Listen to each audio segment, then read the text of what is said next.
Welcome, slasher newbies, to Geek Salad episode 260, Baby's First Bonesaw. I'm Andy. I'm Baby, aka Mike.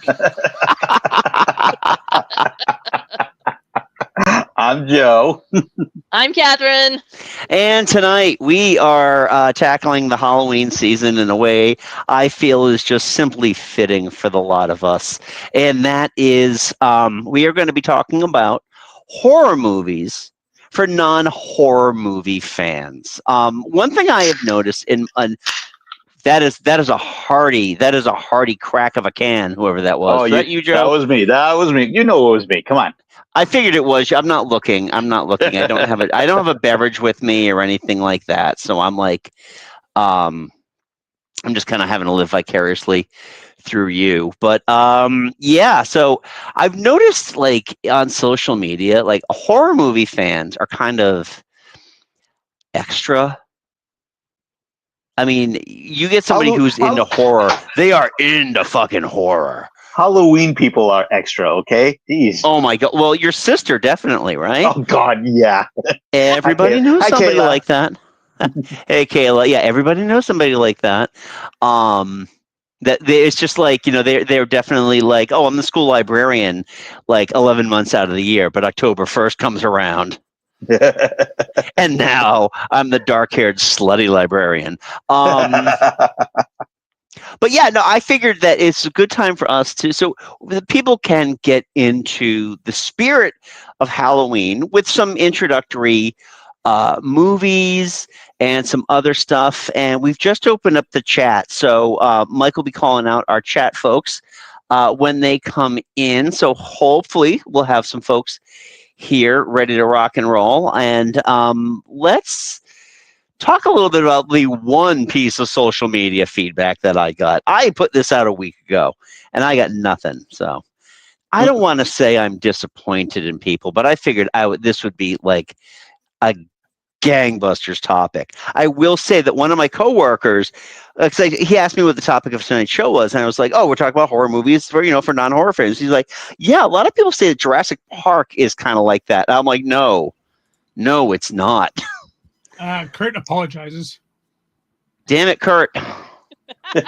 Well, you've got your platform now, sir. Damn you. But anyway, we did get one piece of feedback, and this is from a friend of the show, Dave McLean, who recommended a horror TV show. And I said, sure, I'll allow it.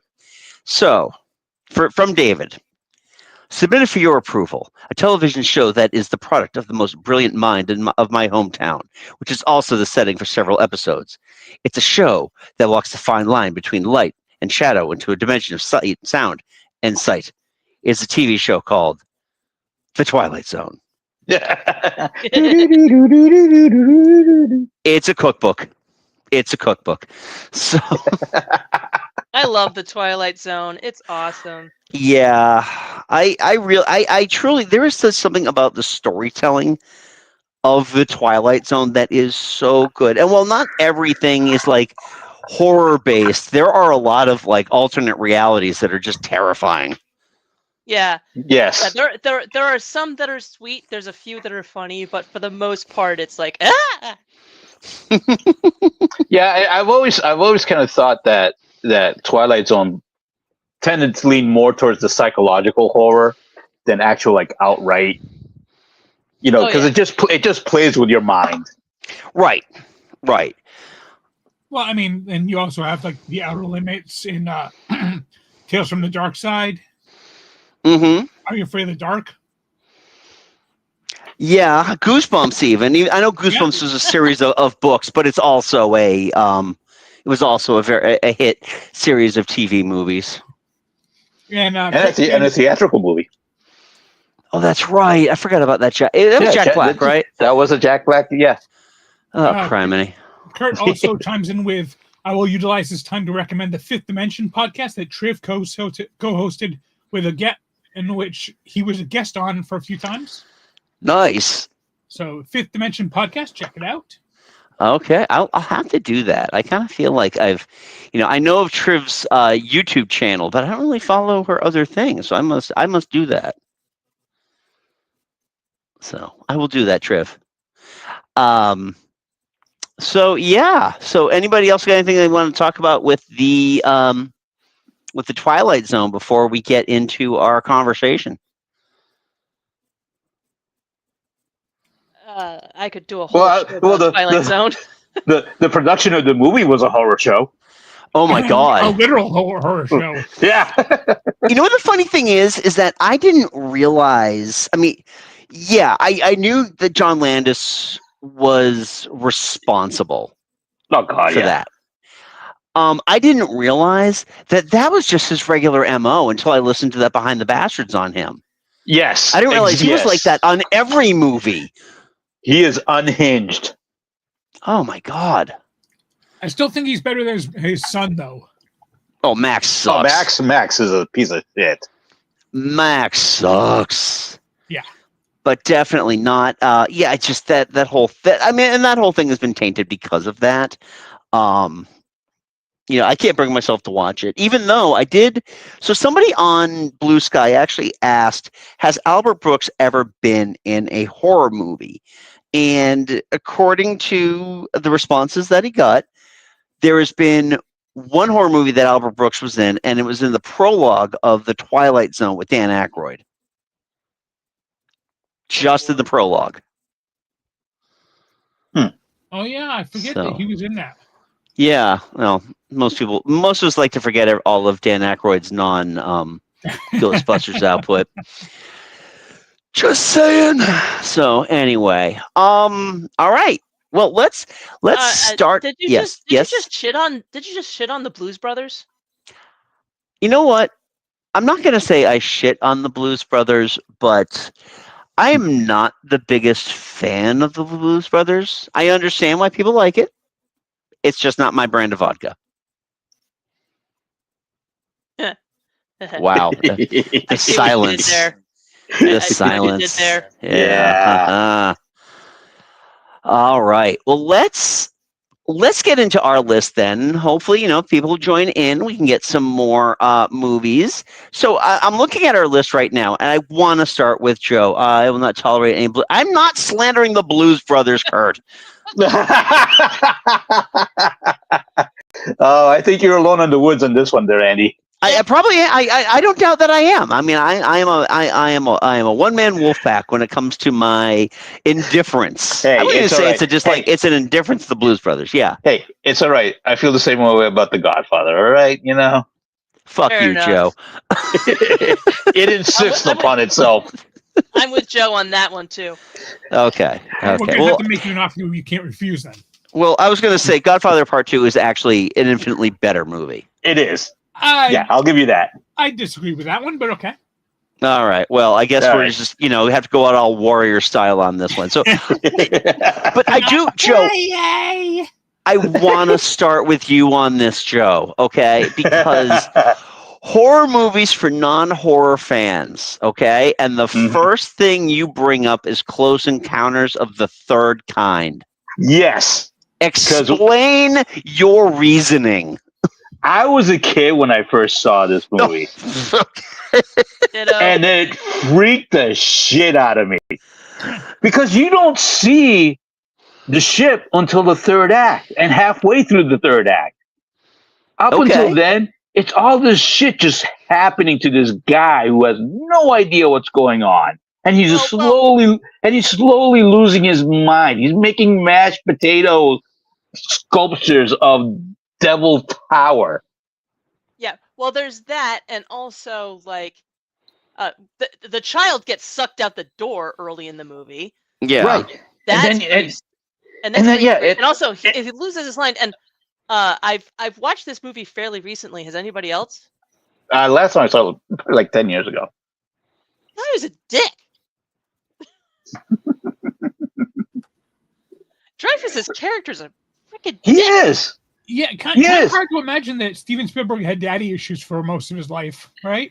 But there's also scenes where he's alone in the out in the middle of nowhere in the desert, out in the middle of nowhere. I don't know where Devil's Tower is. Wyoming or Montana? Anyways, it's in Wyoming. It's out in the middle of nowhere, Wyoming. He's alone in his truck, it's dark, and all of a sudden he just lights and everything. Aliens are scary shit, okay? Yeah, no, I gotcha. I gotcha. He's a dick to his family long before that. Well, that too, yeah. That's true. That's true. Yeah, you're thinking psycho serial killer, like a little bit like in The Shining or something. You're thinking Richard Dreyfuss is having a Shining moment. You know what? Maybe I guess I wasn't. I didn't anticipate that childhood trauma would end up being part of this conversation in terms of what we consider to be horror movies. I mean, if that's the case, then the Electric Company Spider-Man is definitely for non-horror fans. Oh, Pinocchio! No, I cannot watch Pinocchio anymore. No, I'm gonna say alien abduction, like watching that child get sucked away, screaming. Yeah. No, the child is sucked away. He's okay with it. His mother's screaming desperately. No, that makes an impression. That makes an impression. I mean, I saw that movie when I was too young, and it didn't scare me so much; it put me to sleep. So it was really, really boring for a young child. It's all right, and young child, sure. I purposely left Poltergeist off of this list because I feel like it still takes an act of bravery to sit and watch it. And I'm somebody who can tolerate horror. I'm not the biggest fan, but I know what I like. And I feel like I don't know. I don't think I factored in childhood trauma in this topic, but that's on me. Okay, and I have to go back and watch Close Encounters is one I've been meaning to go back and watch, but it's never streaming anywhere. But also, you gotta remember the way I looked at this topic was, okay, what's kind of a horror movie? Well, a movie that's scary that is a movie that's non-horror but can be kind of scary for somebody who doesn't like horror movies. Somebody who can be kind of like a little bit freaked out, a little bit uncomfortable with it, but isn't going to be like having nightmares over it. And I think Close Encounters kind of fits into that kind of niche where it's just scary enough because, like Catherine said, alien abduction, not something you want to happen to you. Right. I mean, I guess fortunately, everyone walking out of that, walking off the ship in the third act wasn't kind of walking bow-legged or anything. So Sandy. Sorry. Hey, sorry. We didn't know that for the first two acts of the movie. Right, I understand that, but also with someone had to bring up, someone had to bring up the Probinator 5000. So, no kidding. Anyway, let's move on. I'm actually going to move up the list here. Yeah, Kurt's got a couple of recommendations. I do have a couple of solid ones for sure. I do recommend Night of the Living Dead because that's how I got into horror. I'm going to assume we're talking about the original Romero. Yeah. Yep. The Stuff is a good horror comedy from Larry Cohen. And Night of the Comet. Okay, so The Stuff... All right, so I don't think there's much we need to say about Night of the Living Dead. It is like it's a classic. It's a classic. Yeah. It's social commentary draped in horror. But The Stuff, I remember The Stuff coming out around the same time as the remake of The Blob. They're very similar in a lot of different ways. But yeah, that campy like mid to late 80s horror, where you were guaranteed that there's going to be some outlandish creature or, plot device, and you were almost guaranteed to see a couple of boobs in the movie. God, the 80s were great. Oh, God, the 80s were fantastic. And what was the other one that was on that list, Mike? Night of the Comet. Night of the Comet. Oh my God, I remember that. I remember that so clearly. I don't think I've ever seen Night of the Comet. Oh, that was a Cinemax special. Oh, jeez. I think I saw it as a kid and was scared by it, and then they showed it at the Sci-Fi Movie Marathon, and I was like, oh, it's funny. Yeah, and the only reason that it as soon as they said Night of the Comet, I remember, is because it also had Robert Beltran. Okay. Who was in Star Trek Voyager. Ah. Night of the Comet is like the comet comes by and people who are inside like things lined in lead or something are safe and everybody else gets turned into piles of dust. And so they're all wandering around and like, what is this dust? Push, push, push. And it's like, oh, that's those are all the people. And then there were the people that were there was like all the scientists that were sort of inside but not enough inside, so they're decaying slowly. Oh. That one's a funny one. Yeah, I remember the ads for it, but it was kind of one of those movies that theatrically just kind of came and went. Yeah. So, I'm not surprised. Yeah. It's not great. It's just fun. Okay. All right. I'm going to move on then. Kurt, thank you. Wow. I'm going to move up the list here. What's that? Well, I'd never seen Night of the Comet, but I read about it. But you talking about like how it basically just turned a lot of people into dust. It reminded me of the very first episode of the British comedy Red Dwarf. Oh yeah. Very, very similar. Yeah. Yep. And Kurt also has. It's just I Am Legend of the main character. Yeah, pretty much. That's pretty fair. Yeah. Yeah, they spend a part at the mall where they're just like, well, we have the run of the place, and they're trying on all the makeup. Oh, yeah, I think that was mainly what you're showing in the trailers and stuff. Yep. So, yeah, and again, Night of the Living Dead. I mean, you could find that everywhere. It's like that one movie. It's like that one horror movie that just show you. Like you could probably watch it on YouTube right now if you wanted to. It's everywhere. All right, so I'm going to move up our list here, and I'm going to go to Catherine's list. All right. And which one of these do you want to start with, Catherine? Let's go with Tucker and Dale versus Evil from 2010. Wow. Okay. So this is, has anybody else seen this one? It keeps showing up, and I keep saying, I need to watch that, and then I never watch it. I've never seen it, but it's Alan Tudyk, right? Alan Tudyk is one of the stars. So what it is, it's basically Alan Tudyk and I don't know the other guy. It's a lot of people are like a couple of hicks that have like managed to save up enough money to buy their own cabin for going hunting or fishing or whatever and hanging out, and they're fixing it up, and then like a flock of college students rents a nearby cabin and they're all hanging out, and then they're like, oh no, there are rednecks around here, we're all gonna die, and they proceed to like freak out and run away from the two rednecks who are the main characters, Tucker and Dale, and get themselves killed in hilariously ridiculous ways. And the poor rednecks are like, oh my god, this is horrible. And then one of the girls just gets injured, and so they like take her back to the cabin and they like bandage her up and feed her soup, and everybody freaks out. And it's this whole like comedy of errors, but if you're not into gore, like even if it's comedically over the top gore, it's not for you. But if you're into laughing at that kind of thing and having horror movie tropes turned on their ear, it's a great time. Tyler Labine. All right. Or Tyler Labine. I don't know. He's the guy that played Dale. Okay. But yeah, it's just such a it's so funny. Like I heard about it at work and I was like, okay, and I went and watched it and I was like, well, this is awesome. Yeah, and this totally sounds like the kind of movie that would be up your alley anyway, though. I know, it's just like I wasn't surprised that it was on your list. Well, that's like not a slight. I'm just saying it's that's true. Yeah. It's horror comedy. Horror comedy, and and it was kind of like inspired by Mike, who loves, as we mentioned earlier, Friday the 13th. So, yeah, like I said, I don't get why I love Friday the 13th that much either. All right, I don't like horror, but for some reason, Friday the 13th scratches that itch. I don't get it.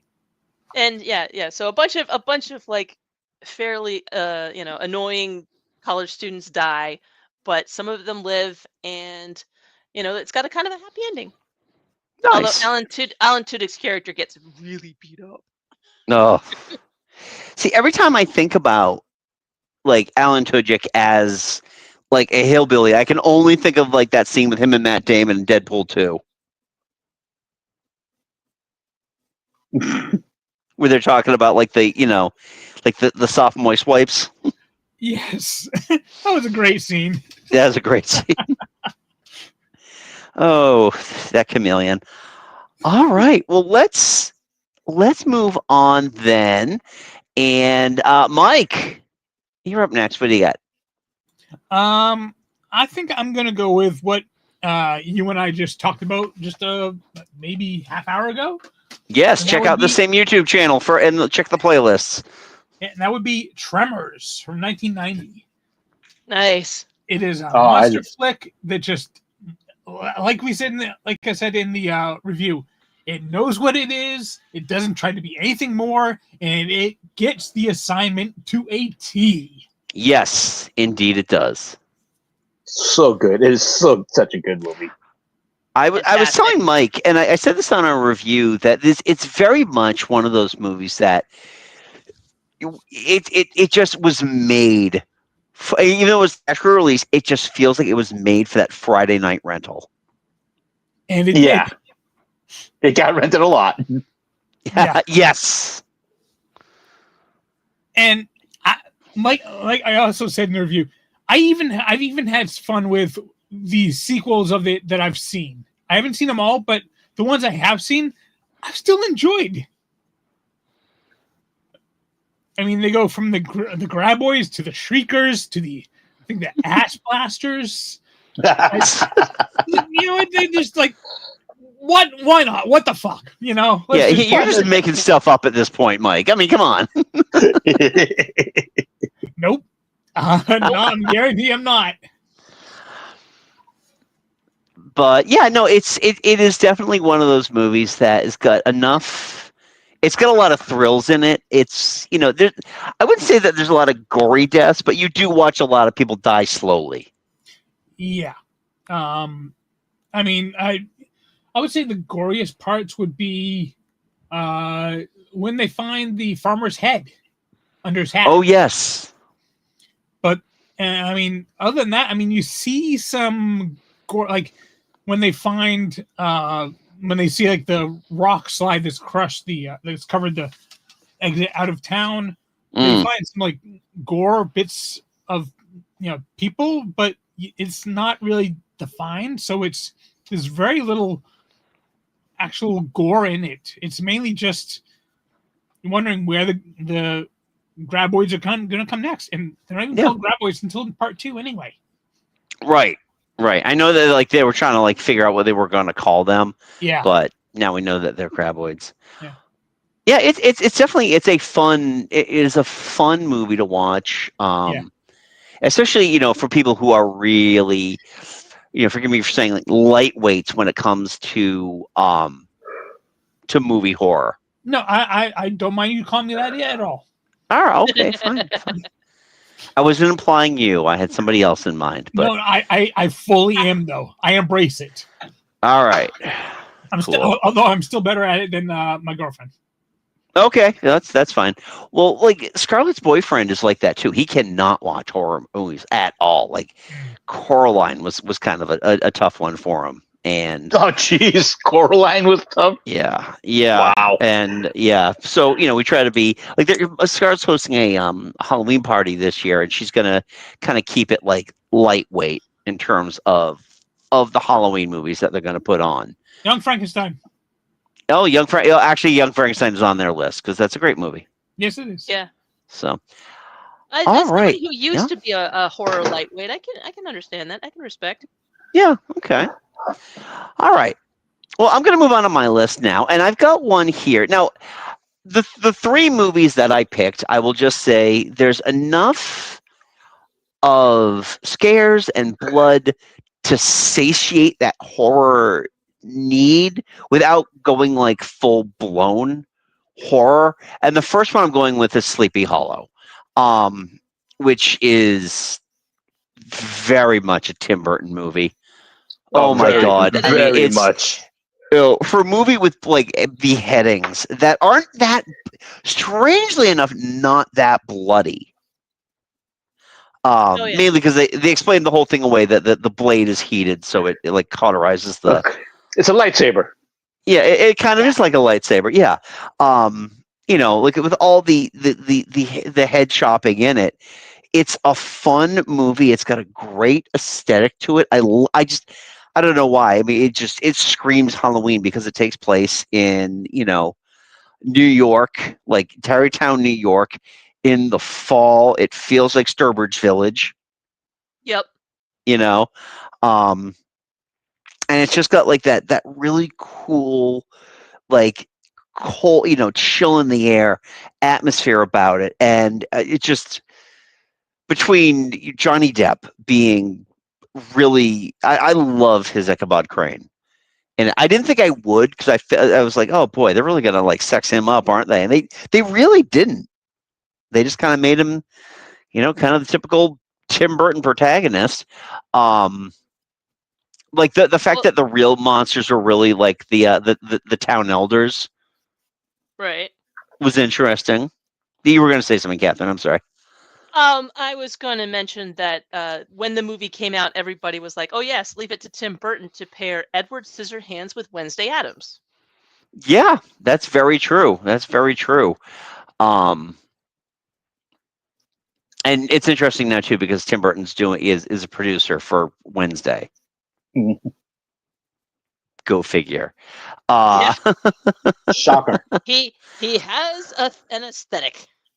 He does. And in this aesthetic, you can tell that he is still dating Lisa Marie. Because Helena Bonham Carter doesn't appear anywhere in this movie. In fact, I mean, the one role she would have had was the one that, oh my God, why can't I remember her name now? Richardson. Not Natasha Richardson. Not Vanessa. Oh, good Lord. Why can't I remember? Now I got to look it up. But yeah, it was. I mean, and then you have all those other, go-to folks. Michael Goff, Miranda Richardson. Yeah, thank you. Yep. Miranda Richardson, and then you had, Christopher Walken as the headed headless horseman. It was great too because we went to go to the movies to see that, and when he finally attached the head and the like the skin and the flesh and everything just kind of reattached, and he looks at Miranda Richardson. My friend Steve was just like, "Hello," because that's the look on his face. Holy crap! The Emperor's in it. Oh yeah. No, Ian McDermott's in it. Jeffrey Jones is in it. Richard Griffith's in it. Christopher Lee. Yeah, Christopher Lee. Oh my Jeffrey God. Jones. Oh. Jeffrey. Yeah. Well. Casper Van Dien. Oh my God. He gets the bloodiest death out of everybody. Casper Van Dien. Johnny Rico. Johnny freaking Rico. He had a career for a minute. Legitimately a minute. A minute, yeah, literally. And then he was in sci-fi specials, yeah. Yeah. I'm going down the list here to see if there's anybody else here that was a go-to. Oh, I forgot Alan Armstrong's in this. Yeah, no, it's a good movie. It really is just a good, fun Halloween movie. It's also one of those R-rated movies I didn't feel like weird showing my kids. Like, like before, like I think it was like one of Scarlett's first R-rated movies because it's just like it's heads are gonna roll, as the poster said. So, but yeah, no, I highly recommend that, especially if you're not a horror fan but you like Tim Burton movies and you're like, I don't know. I would recommend that one. Yeah. Oddly enough, I thought Alice in Wonderland was his least Tim Burton-ish movie, which it shouldn't have been. No, it shouldn't have been. Actually, now you get me thinking. What is the least Tim Burton-ish movie? It might actually be something like Big Eyes, which I never saw, and I'm a Tim Burton fan, but I never saw Big Eyes. Kurt says he would also show a non-horror fan Plan 9 from Outer Space. Well, of course. I mean that's just good old Halloween fun. A couple of years ago, actually, our local library had I don't want to call them an acting troupe or a comedy troupe because they were neither good actors nor were they funny, but they were actually doing a riff of Plan 9 from Outer Space. Now, the funniest part of the whole thing was the fact that they were pulling the free stream up from YouTube, which meant that we get a break every like 15, 20 minutes for commercials. Right. Because nobody had a digital copy of this movie. But yeah, the jokes didn't go anywhere. They were explaining jokes. Oh God! Which is like, I mean, have you ever watched an episode of Mystery Science Theater where they explain the jokes? That's not good. That is Jay Leno levels of humor. And we know we can't stand for that. Yeah, exactly. Because they do the thing and they're so stupid. We can't abide that. Nope. Nope. But yeah, no. Plan 9 from Outer Space. I mean, again, fun movie. I don't know if I'd call it scary. I mean, really, this is not scary because you're laughing at Tor walking into a almost knocking over a gravestone because it was made out of cardboard. But time for go to bed. All right. Well, let's head back down now. Back to Joe. Joe, what is the next movie on your list? All right. Next movie on my list is From Dusk Till Dawn.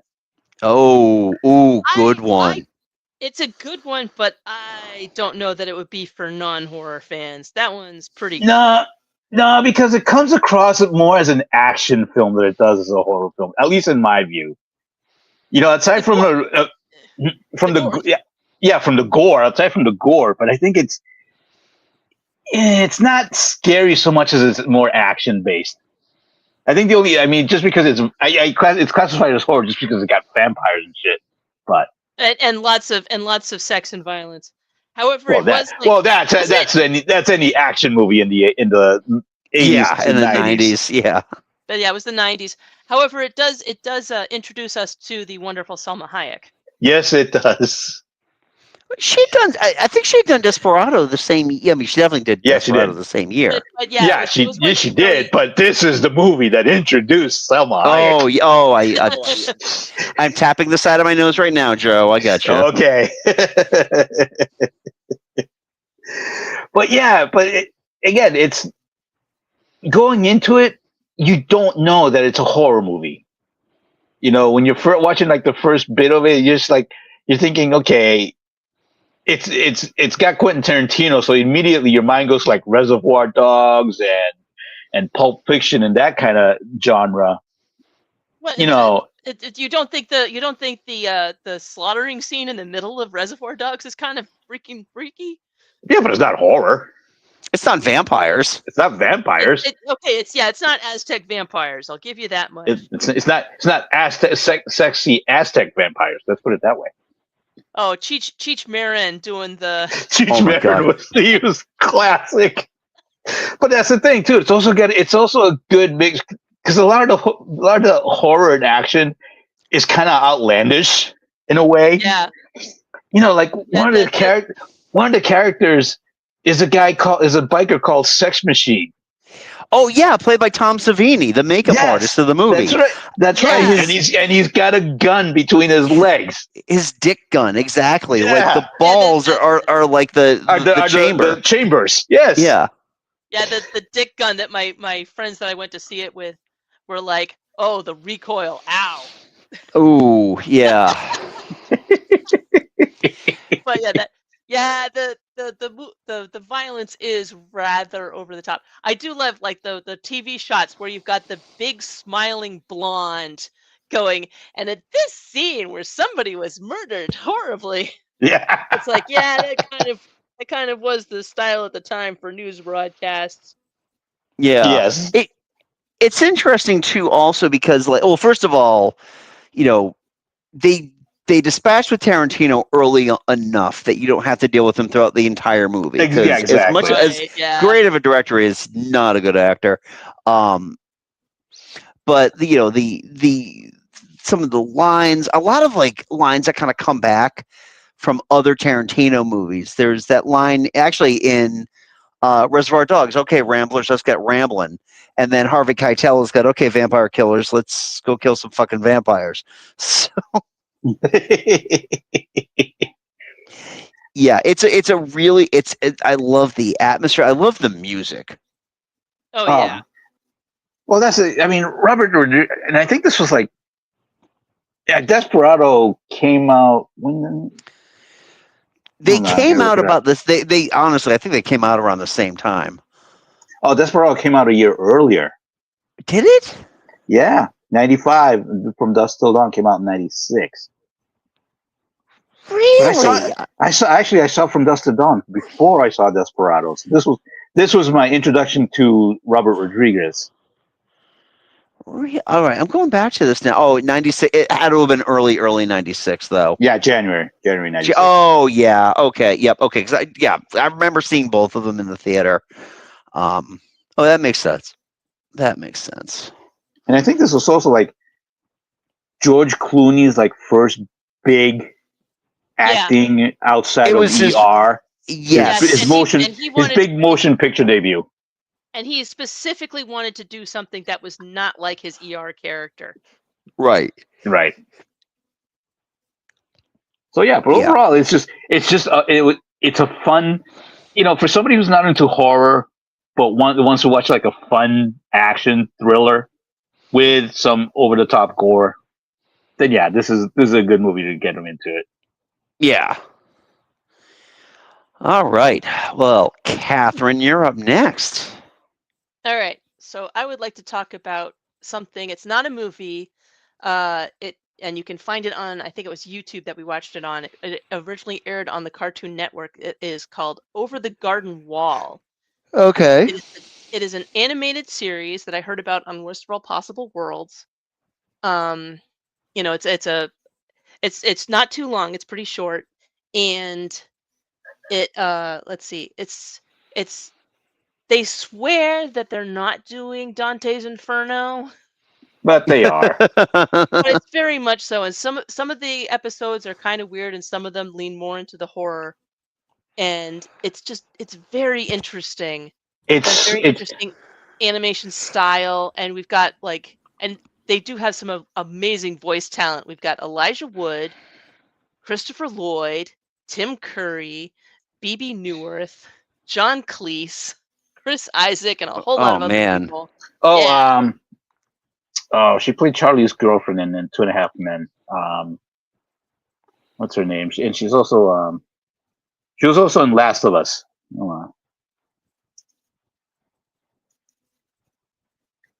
But yeah, no, it's a very surreal series.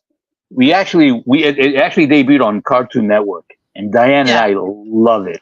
It is such a good show. It was only 6 episodes, right? Yeah, it was only 6 15-minute episodes. It was only for like 15 minutes, but it was so engrossing. Yeah, it's not very long.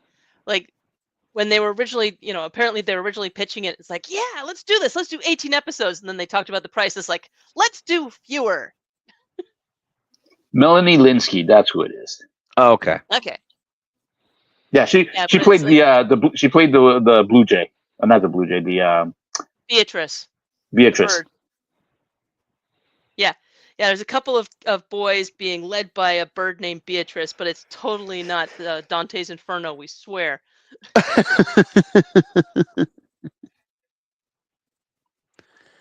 Cool. Yeah, I'm not familiar with it, but it is, like I said, it's wicked surreal, but it's so good. It's surreal, and it does have scary elements, but if you really don't like horror, but you're into kind of weird and a little creepy, but not too scary, it's something to go for. Yeah, I know you two mentioned that one on the our adult animation show. Oh yeah, I bet we did. Yeah, because I remember pulling the clip for that one, which I'll probably use again for this one. Yep. And it's streaming on Hulu. That's that where it's at. So you can watch it. Yeah, I know we streamed it somewhere. All right. Oh yeah, another good one is Dario Argento's Suspiria. It's not gory, but it's a real movie that has nightmare feel to it. Oh, from everything I've heard about it, this is not for non-horror fans. All right, so Kurt, I would put it this way because I love Suspiria. I almost want to say that it's like it's once you get a couple of our suggestions from this episode, then maybe you can get into Suspiria because I mean the blood it's like red blood. It's very much an Argento film. I was gonna say, are we talking about the 77 or the 2018 remake? The 77, but the 2018 version of it is definitely worth the watch, but you have to work your way up to it. I think Suspiria is great once you kind of have a handle of, all right, I'm okay with these types of movies. So maybe continuing with that. I'm not taking anything away from Suspiria. I love that movie. But I mean almost like I don't know if I could like get like my non-horror movie loving wife to watch Suspiria primarily because of the soundtrack. The Goblin soundtrack is just like creepy as hell. I rank Italian horror movies right up there, just below Japanese horror movies for just messing with you psychologically.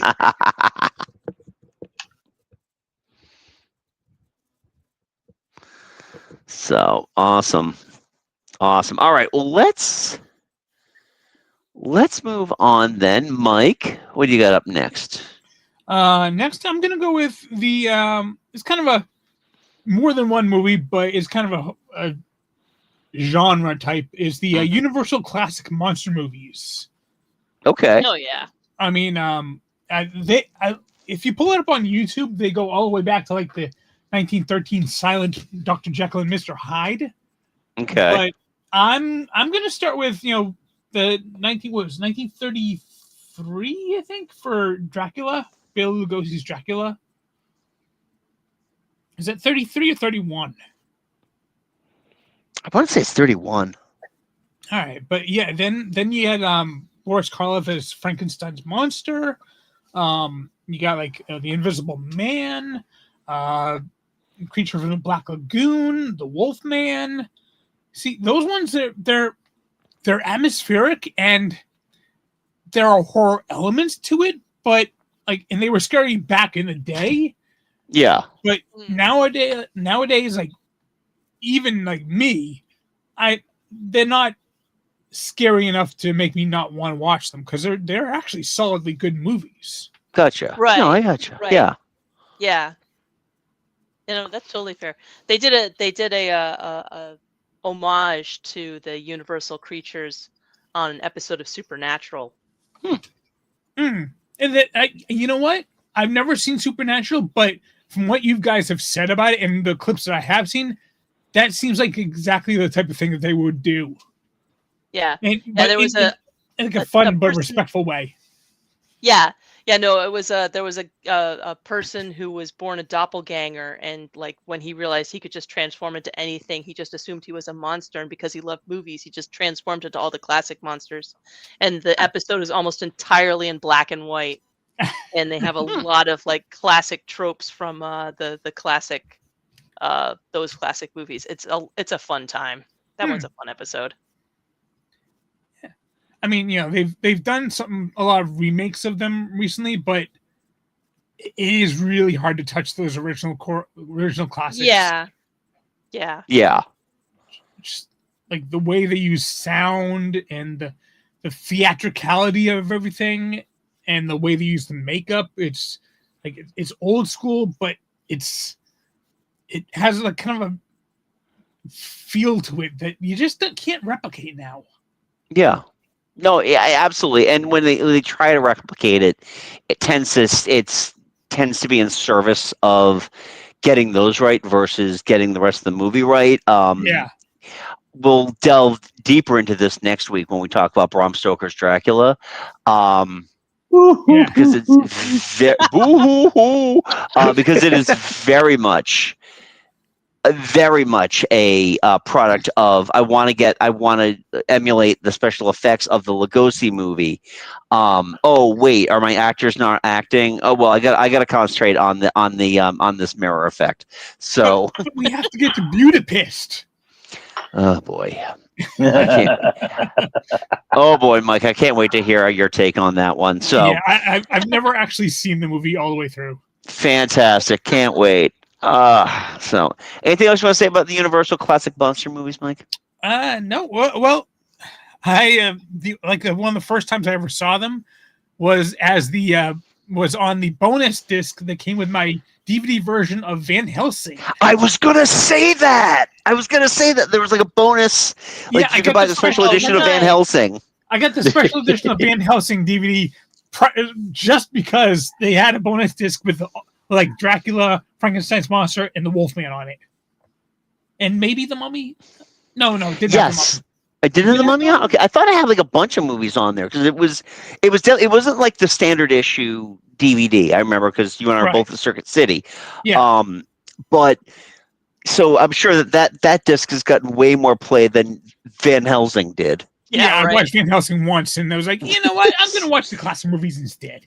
Yeah, you know what? This is really stupid. Yeah.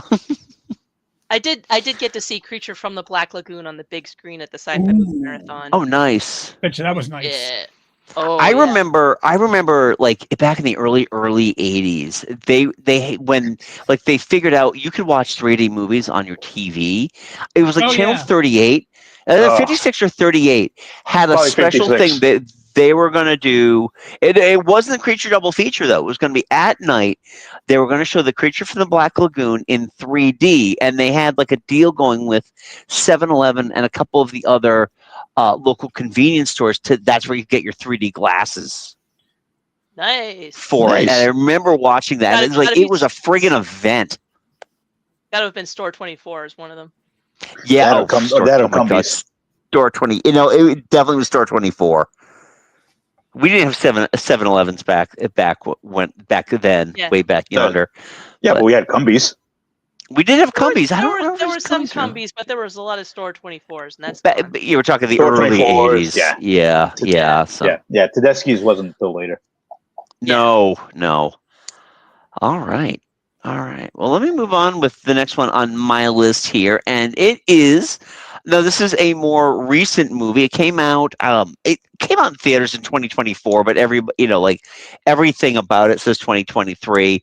Is Late Night with the Devil. And I picked this one.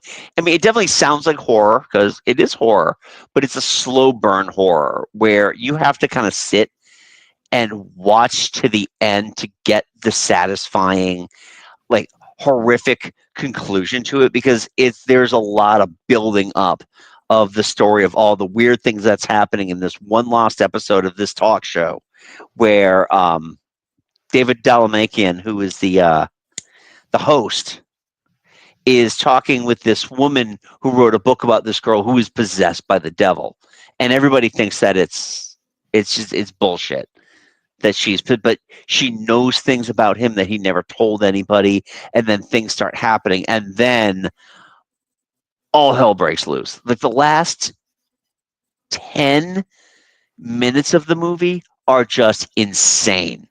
But it's like you can't turn it off at that point. You've invested all this time in this movie. You've got to watch to the end. And let's see where how it sticks to your ribs at that point. Yeah, Kurt says Late Night with the Devil was on my 31 Days of Horror last year, and it blew me away. I was shocked by how much I liked it, and it was one of those movies that I know a lot of people were pissed at because for some of their title cards that they used for when they were going to commercial, they had employed some AI images, and it was it's not enough to take away my enjoyment of this movie. They're quick little things. I understand, our issues with AI imagery and whatnot, but the movie in and of itself is really, you really invest a lot of good stuff in there. It's kind of like, it does the same job that the Blair Witch Project did when it was fresh and you saw it for the first time. It's like, I can't, what's going on? There's a lot of stuff going on right now, but I don't want to stop it yet. I'm well invested in this movie, and it's really good. David Dalamakian, I think he's a fantastic actor, and he pulls this off. And the way that they shoot everything, because they're essentially shooting it with like 3 studio cameras, and then like shaky cam documentary footage backstage during the ad breaks and whatnot. Definitely worth your time. Kurt, you're right about this one, and I definitely think it's one that you can get a non-horror fan into because of the intrigue that builds up into all the actual visceral horror that you see further at the end of the movie. Kurt says there's a British TV film that was made in the 1990s called Ghost Watch. It's kind of like Late Night with the Devil, but isn't as good. Ah, okay. Interesting. Yeah, I think it's pronounced David Dismulchin, actually. Dismulchin? Okay. Yeah, I don't know. I almost, it's like I'm just fighting off the desire to call him David Dalmatian. Yeah. So but no, he's a sneaky. He pops up in a lot of really good movies. And TV shows. Well, he was in The Suicide Squad. He's fantastic in that. He was Peter DeVries in Dune. Oh yeah. He was actually in the MacGyver reboot as Murdoch. Oh, jeez. And he's going to be in the next season of One Piece. Okay. Cool. Yeah. All right. And he was Polka Dot Man in Suicide Squad. I just said he was in Suicide Squad. He's fantastic in that too, especially when he gets the visions of his mother. And he was in Ant-Man as well. Yep. That's right, he was. Yeah, the Baba Yaga. Yeah. All right, so we all have one left on our regular list, but I think each of us has an honorable mention. So, Joe, start us off with your first honorable mention, and we'll move on to Catherine. All right, my honorable mention is 1990s Flatliners. We just talked about that when we were talking about Tremors, Mike. Yeah, it came out the same year, 90. Came out in 90, yeah. 1990. It's one of those. I don't know how to describe it as, because there's like no gore or anything like that, but it's creepy in a way that it's like it's psychological. Yeah, psychologically nightmarish, creepy kind of thing. It helped me get my sister in trouble. Oh. Yeah. In 1996, she and her then boyfriend, now husband, were rented that and were watching it at my mom's house, and they wouldn't let me watch, so I went and tell my mom that they were watching a rated R movie. Ah. Oh, you snitch. You snitch. Narc. You don't let me watch, and I'm going to tell on you. Narc. Okay, awesome. I'm sorry. Go ahead, Joe. That's it. All right. Yep. Well, these are the honorable mentions after all. Yeah. So, Catherine, what's your honorable mention? My honorable mention is a movie that I just watched for the first time earlier this week. That is Jumanji from 1995. You just watched this for the first time? You just watched it? I had never seen it before. Wow. And I'm getting ready for an episode that we'll be working on not too long from now. But yeah, I'd never seen it. And I was like, I only remember the trailers and it looked kind of dumb. I had no idea it was about a haunted board game. Yep. Yeah, with special effects that have aged horrifically. They're not the worst, because some of it was still practical. Yeah. Right. It's not like you're watching a whole bunch of 1995 CGI. There's some, but there's also some practical effects. Are they great? No, but they look better than they would if they were 1995 CGI effects. Yeah. When you don't have Spielberg money. Right, exactly. And Kurt is calling me Nancy Narc and the Narky Bunch. But yeah. Wow. All right. So we'll talk more about Jumanji later this year. We will. Okay. Yeah. Put a pin in that. All right, Mike. Yeah. My honorable mention is Jason X. Jason Twitter. Yes. Yeah. the everything slasher. I mean,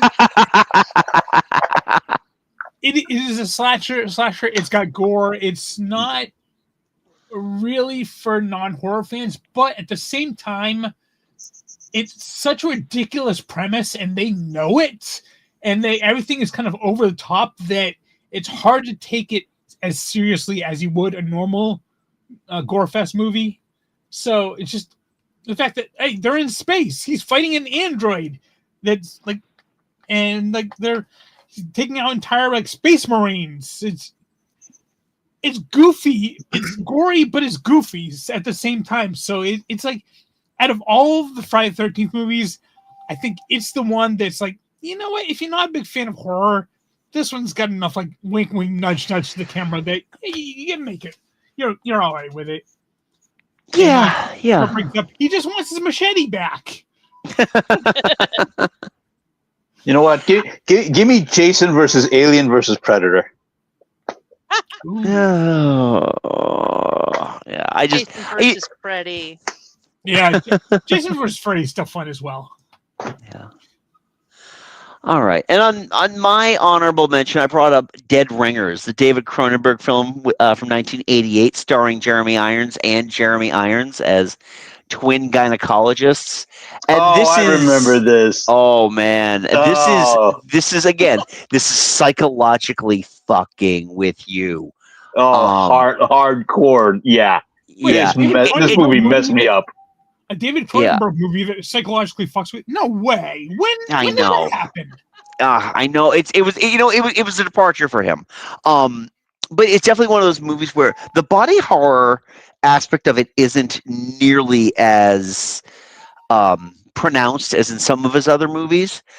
But damn, this is just one of those movies that just sits with you. I remember watching it like this was like a rental, just renting it from Adopt a Video one night and sitting down and watching and going, this movie's messed up. And I'm not at that point I was truly not a horror fan, and I heard good things about it. I'm like, all right, I'll watch it, and this is crazy.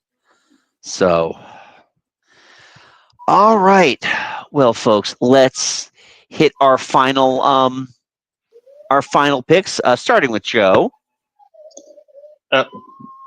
All righty, hold on one second. Who is whistling in the background? No, so's practicing her choir. Oh, Okay. I gotcha. One moment, hold on. Yeah.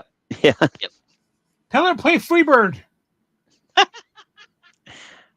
I half expected to hear like this. All right. For my last pick, I was kind of torn between two movies, both of them Godzilla, either Shin Godzilla or Godzilla -1. And I fell on Shin Godzilla leans more towards the horror aspect of Godzilla, or the monster horror of Godzilla. Mm-hmm. But I ended up picking up Godzilla -1 because of the best Godzilla movies are the ones that have a strong human element, and this one has it in spades. Yeah, it does. I love Godzilla -1, and I got to see that on the big screen not too long ago at the Sci-Fi Movie Marathon. So it was the second time I saw it on the big screen. And it's so good. It almost made my list. I was thinking about adding it, but I'm glad you did. And the thing is, it's like it's not a straight out like horror monster movie in the sense that it's almost like, and I know Andy's gonna or Mike's gonna mention it, but it's Godzilla is more like in the background, like Jaws, where he's there, but he's not the focal point. It's not about him. It's about he brings the tension, but it's not, the movie is not about him. It's about the people who are suffering in post-war Japan and then have to deal with this giant walking nuclear fusion reactor. Right.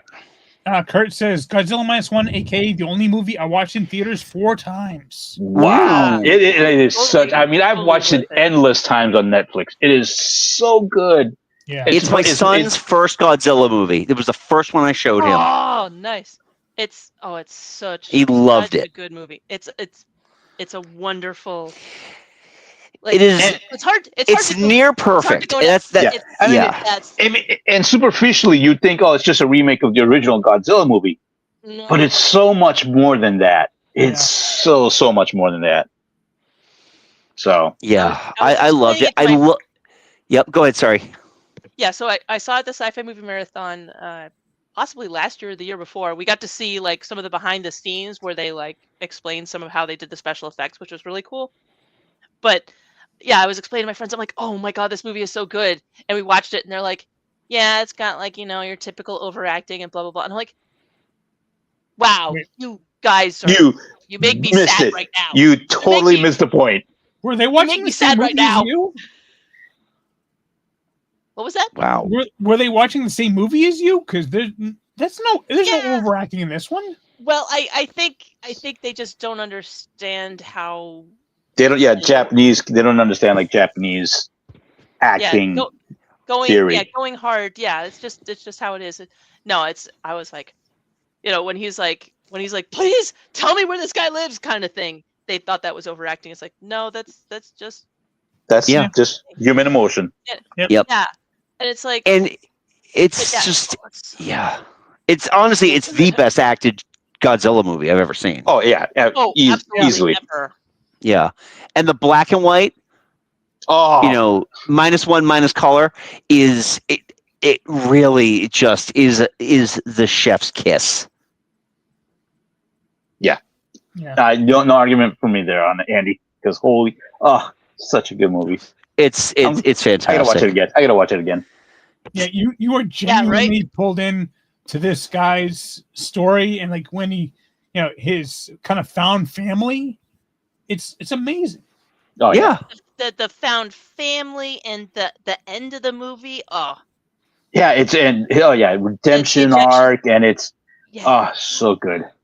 Yeah. So good. Kurt agrees about the minus color. It was great. Yes.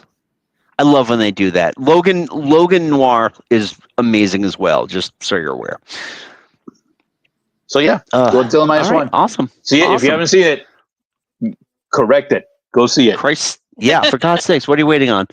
All right, Catherine, what's your final pick?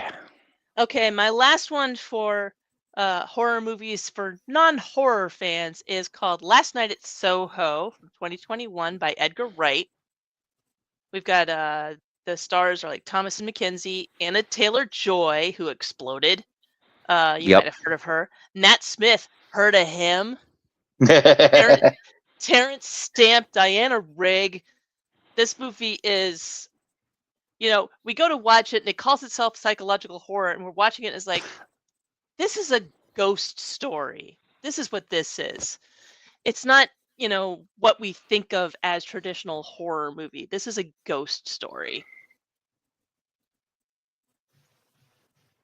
This is still sitting on my HBO list. I have to watch this, and it's just God. I don't know why I'm killing me.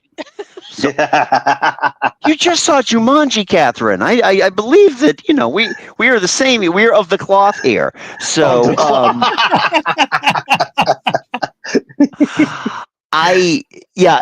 but I've been meaning to watch because I heard good things about it. I love Anya Taylor-Joy.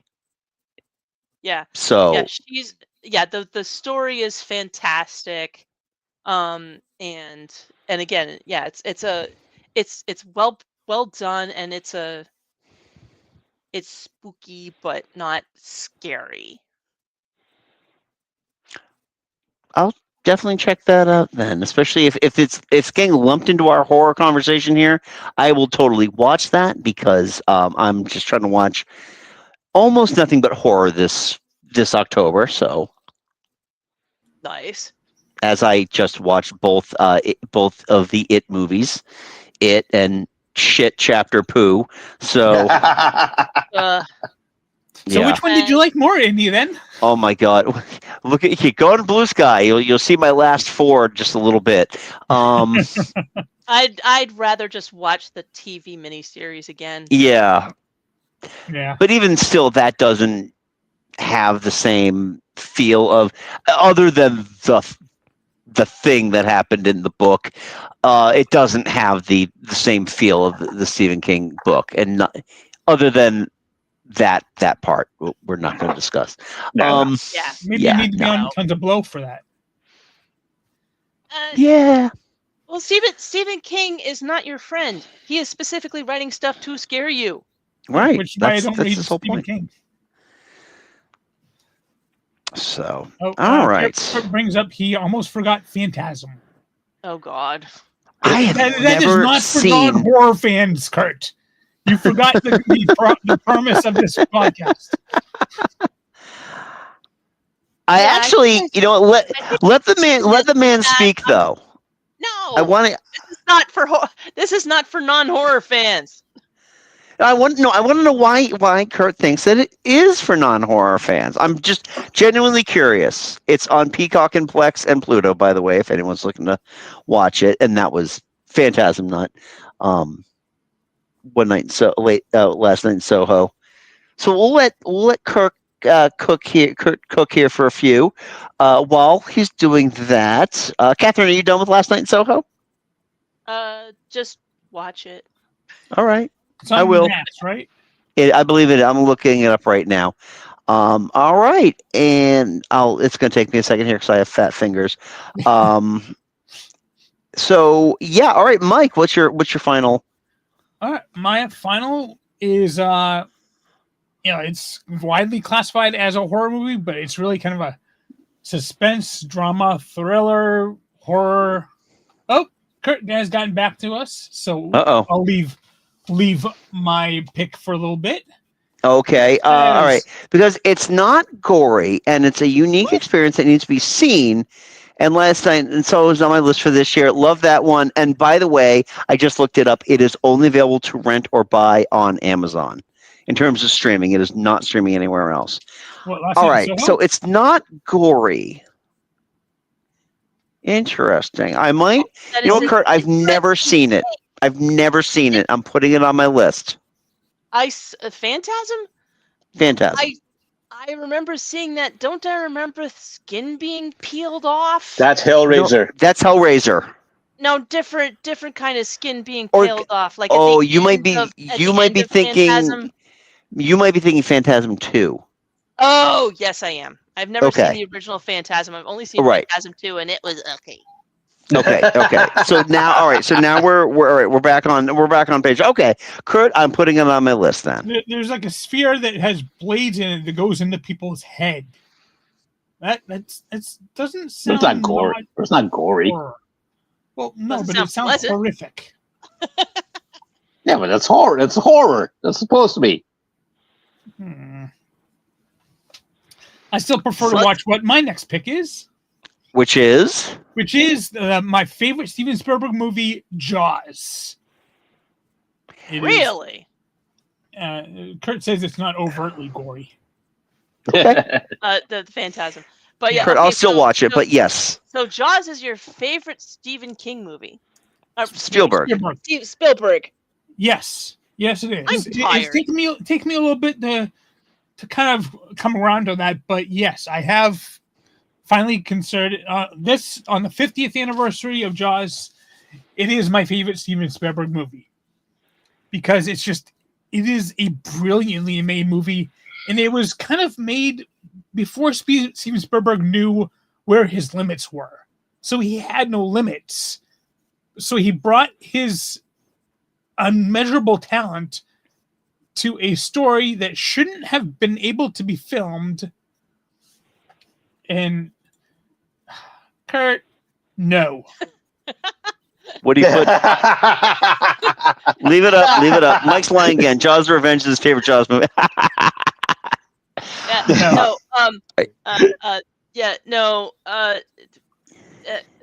Jaws: Revenge is nobody's favorite Jaws movie. And Jaws: Revenge is nobody's favorite bad movie. Interestingly enough, okay, so I just want to say this, Mike. So interestingly enough, it's interesting you bring up Jaws now because it was a shit show. Just did Jaws and as the ultimate shit show production. You were like, before Steven Spielberg knew his limits. he doesn't. He thinks he can do everything. Well, yeah. His West Side Story is bad. I haven't seen it. I've heard mixed things about it. I've only heard bad. Okay, I haven't seen it, so I can't speak to it. Well, let's put it this way, Mike. For every Jaws, we also get a 1941. So. Oh, I think you might have raked Kurt's ire on that one, but here's the thing, and Mike is right about Jaws being a great introductory horror movie because it definitely has genuine scares. Because you don't see the shark, you're living with that fear. Yeah. Well, it's kind of funny because the logistics of making the movie made it so that you couldn't see the shark. Yeah. Yeah. You know? Yeah, that was Made it Saved in the editing room. happy little accident. Yeah, Yep. I mean, like literally, him sitting on the beach. There's a shark out there, and he just seeing Brody watching everything and seeing all the fake psych outs for. Oh, is that a shark? Nope, no shark. The tension is just constantly building and building, and there's going to be a hit. You just don't know where it's coming until it finally hits. And Kurt says, Joe, you've made an enemy for life for dissing on 1941.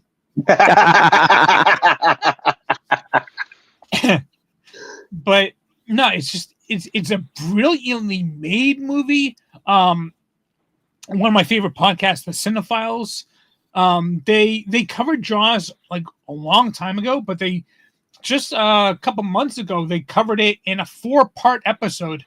It's like each part is like 2 hours long. So they go like 8 hours covering Jaws, and they go scene by scene, and they just point out exactly how brilliant it was, how brilliantly made it was. And it's just, I mean, Verna Fields was a star of that. John Williams was a star of it. But, yep. I mean, Steven Spielberg, he didn't know that he shouldn't make this movie, and it made the movie a lot better.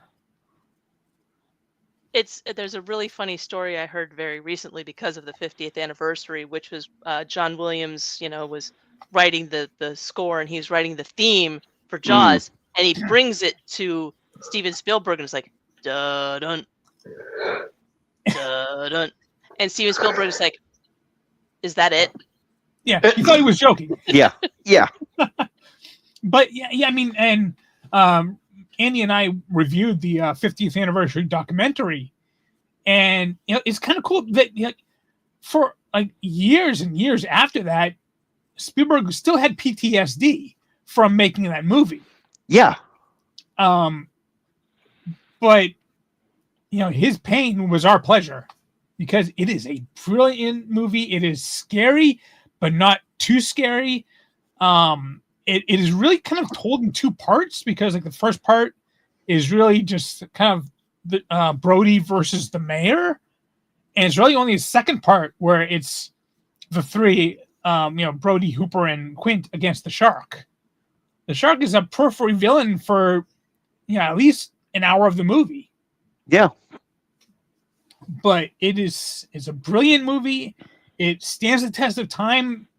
Yeah, I mean, sure, the shark doesn't look real, but 75% of the movie, you don't see the shark.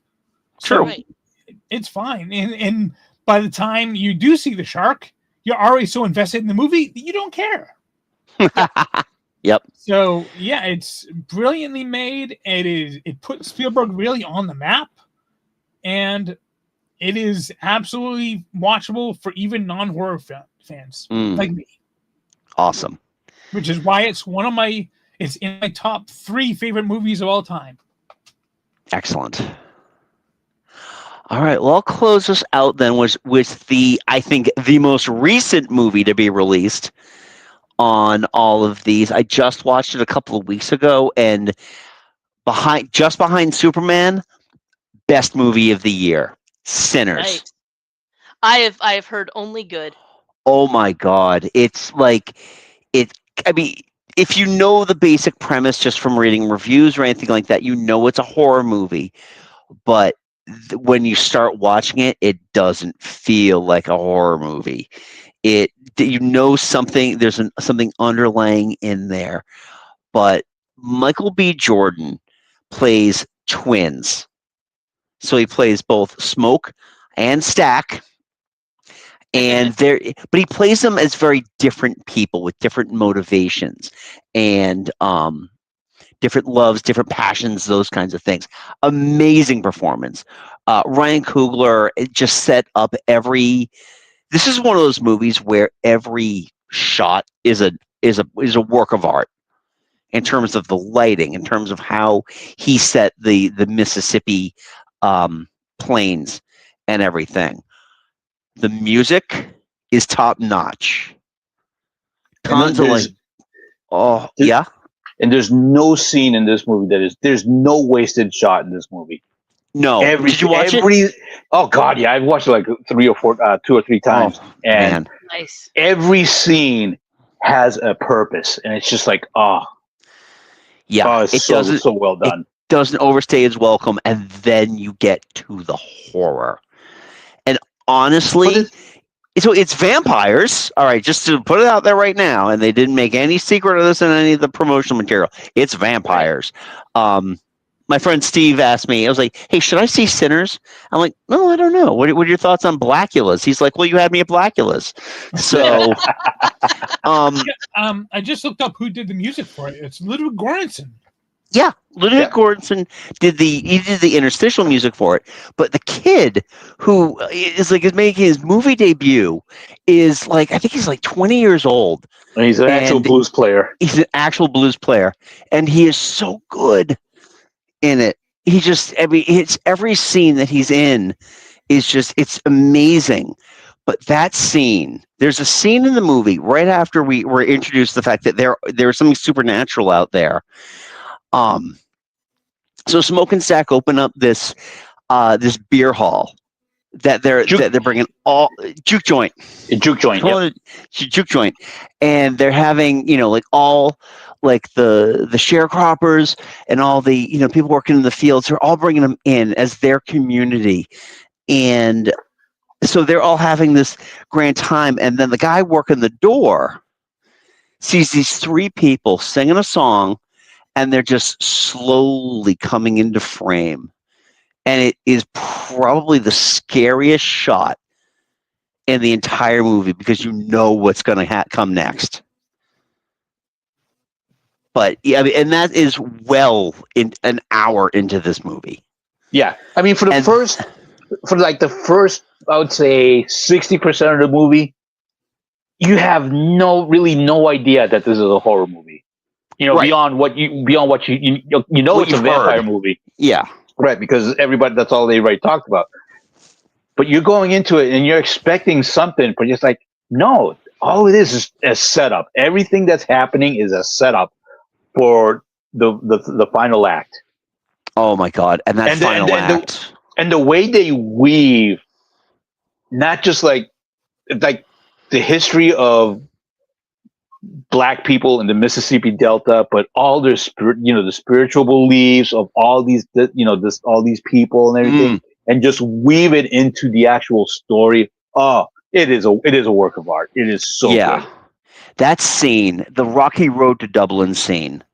Oh, where after they start getting, the vampires finally start getting a lot of the patrons in the bar, and they're singing Rocky Road to Dublin, which is an Irish tune. Yeah, it's crazy. It is really crazy, and it's super scary. It's super suspenseful. I don't know if I'd actually call it scary more than suspenseful, but there's this whole thing. There's this whole bit of tension because of the rule vampires have to ask permission. Oh God! You have to let them in, and they played that up so well. And Haley Atwell's character when she first runs into Stack. Oh yeah. Oh, that dialogue. Oh boy. I think it's Hailey Steinfeld. Hailey Steinfeld. I'm sorry. Confused the two, but yeah. I understand that conversation she has with Stack. Oh yeah. But it is a fantastic movie. I highly recommend it to anybody. Listen to the soundtrack. Miles Catton played Sammy Moore, and this is his film debut, and he is just so talented. It really is. It's a well-made vampire film, and like I said, outside of Superman, which is just perfection. There is a post-credit scene, so if anybody watches it, you have to watch the entire. You have to watch the last scene, the post-credit scene. Yeah, it is fantastic. It really is worth your time as a non-horror fan to sit and watch this movie, especially if you love good music, because music plays a part in almost every scene in the movie. It really is a total package when it comes to filmmaking. Whew. I think we did it, guys. I think we did it. I think I earned myself a fun-sized Snickers after that. I think so too. Hey, you earned a full-size Snicker, all right? I was going to say, ain't nothing fun about that fun size. So anyway, guys, thank you so much for joining us. Kurt, thanks for filling us in on a whole bunch of stuff. I got stuff on my list now. And next month, when we come back and we do another one, we're going to talk about more movies, but this time we're not doing it alone. We're going to have our good friend M from Verbal Diorama, who is going to come and join us, and we are going to talk about the movies of 1995. Yeah. There's going to be a lot of stuff there. And, see, because I know Catherine was alluding to it earlier when she was talking about Jumanji. So, how the hell else do you want me to pronounce it? Jumanji. Jumanji. Yeah, I mean, if he says it right, then we're gonna have like a bunch of wild animals all over the place. Oh, jeez! Don't tempt me. CGI'd monkeys. Oh my god. Yeah. Oh, monkeys! Is there nothing you can't do? All right. So. Anyway, so we're gonna talk about that. So if you've got any favorites that you think we have to talk about, obviously we're gonna be talking about the top box office, top Academy Award stuff, yada yada yada. We'll be talking about all that. But if you want to get in on that conversation, join the live feed by joining us here on our YouTube channel, which you're at right now, or at Geek Salad podcast on YouTube. You could get those notifications right on the social medias, which is Geek Salad Podcast on Facebook and Geek Salad Radio on Blue Sky. You can also check out all of our episodes wherever you are listening to this one now. So definitely check out our back catalog if you're new to the channel. And I think that is about it. Other than, Mike and I do host a retro review show as well, where we talk about retro movies. This month we are talking about horror movies from the 1990s, as we talked about Tremors. I think I got everything. So anyway, folks, thank you again. And until next time, I'm Andy. I'm Mike. I'm Joe. I'm Catherine. Go forth and be nerdful. Talk to you later. Bye-bye. Bye.